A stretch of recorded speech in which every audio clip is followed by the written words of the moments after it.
अस्सलाम वालेकुम। कैसे हैं फ्रेंड्स? जहाँ रहें खुश रहें।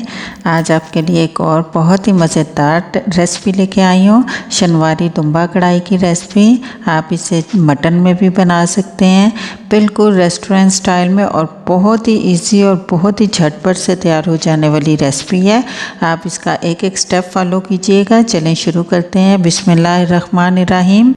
यहाँ 1 kg मैंने दुम्बे का गोश्त लिया। आप मटन का भी ले सकते हैं।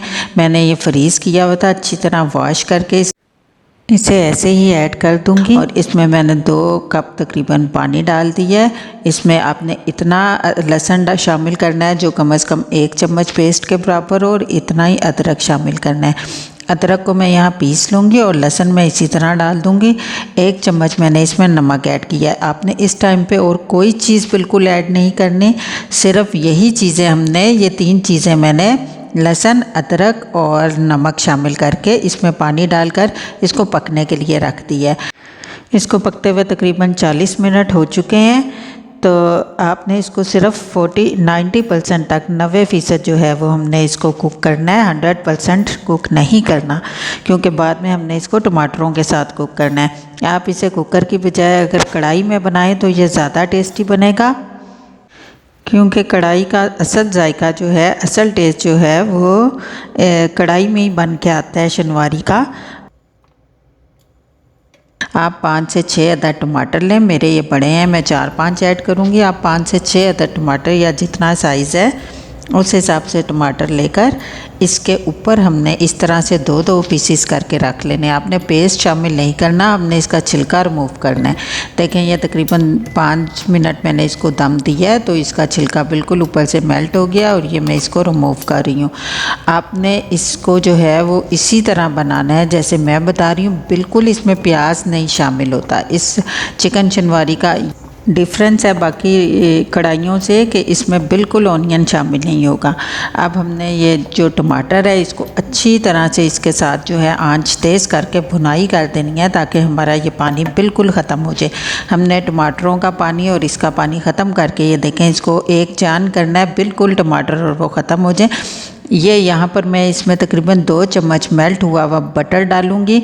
मैंने इसमें कोई घी ऐड नहीं किया, क्योंकि इसमें ऑलरेडी मैंने चर्बी ऐड की थी। हमारे गोश्त के साथ चर्बी जो थी, क्योंकि दुम्बे का गोश्त था, तो ये अपनी चर्बी में बनेगा। लेकिन अगर आपके पास घी नहीं है और चर्बी नहीं है तो आप इसको ऑयल में बना सकते हैं। यहाँ मैंने इसमें 1 चम्मच जो है धनिया पाउडर का ऐड किया है, और 1/2 टीस्पून जो है वो कुटी हुई लाल मिर्च होती है वो ऐड की है, और थोड़ा सा यहाँ पर मैंने तकरीबन 1 टीस्पून के बराबर जो है वो ज़ीरे का इस्तेमाल करूँगी। इसके अलावा आपने इसमें अभी और कुछ नहीं डालना। इसी के साथ आपने इसकी अच्छी तरह से भुनाई करनी है। इसमें मसाले कम होते हैं, इसमें हल्दी या दूसरे मसाले बिल्कुल ऐड नहीं होंगे, ना इसमें प्याज ऐड होगा। आपकी ये तभी मज़ेदार और परफेक्ट बनेगी जब आप सेम प्रोसीजर को फॉलो करेंगे, सेम इसी तरीके से बनाएंगे जैसे मैं बना रही हूँ।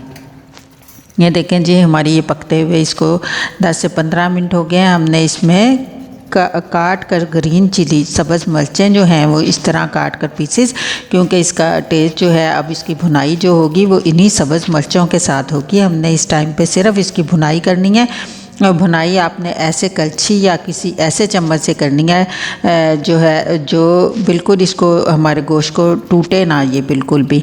इसलिए आपने इसको 90% कुक करना है, फिर भुनाई करनी है, क्योंकि इसकी भुनाई में काफ़ी टाइम लगता है। ये देखें, आपने इसको इस तरह हमने तेज़ आंच कर लेनी है और इस तरह जो है चम्मच की मदद से हिलाते जाना है। अब ये हमारी ऑयल, जब इसका जो है हमारा घी जो भी हमने इसमें ऐड किया हुआ है, जब वो ऊपर आ जाए, इसमें सिर्फ ये 3 मसाले ऐड होंगे।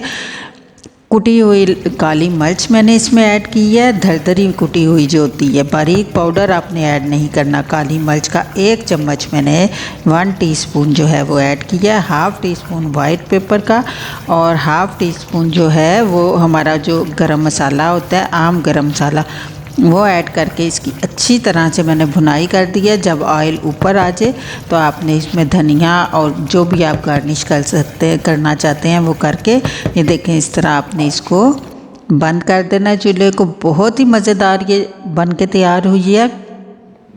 और बहुत ही अच्छी लुक है, बहुत ही अच्छा टेस्ट है। मुझे अपने कमेंट्स में ज़रूर बताइएगा आपको आज की रेसिपी कैसी लगी है। अपना ख्याल रखिएगा, दुआओं में याद रखिएगा। फिर मिलेंगे एक नई रेसिपी के साथ। अल्लाह हाफिज़।